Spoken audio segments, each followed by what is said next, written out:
C'est pas toujours le cas, mais c'est souvent le cas, que le point de départ ce soit une silhouette ou une figure humaine qui apparaisse dès la texture de l'œuvre et puis qui viendra ensuite être habillée ou costumée par les étapes successives d'intervention dans la terre. Je suis passé par le dessin puis par la peinture avant de travailler en céramique.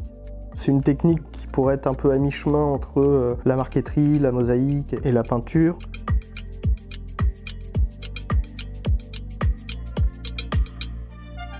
Le temps de peinture peut être assez court parce que c'est dans de l'argile frais et c'est un moment aussi où le geste est un peu définitif. Là, je travaille avec 2 terres simultanément. Je viens révéler la terre en dessous pour laisser apparaître un premier personnage.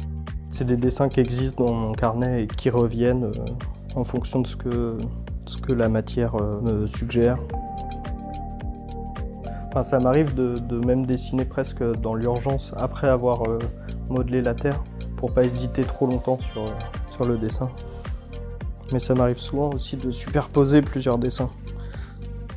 Il y a un dessin qui intervient au moment du modelage de la terre. Il y aura forcément un deuxième dessin qui va se superposer au moment de la découpe. Il peut y en avoir un troisième au moment de l'émaillage. C'est très décomposé en fait comme façon de peindre.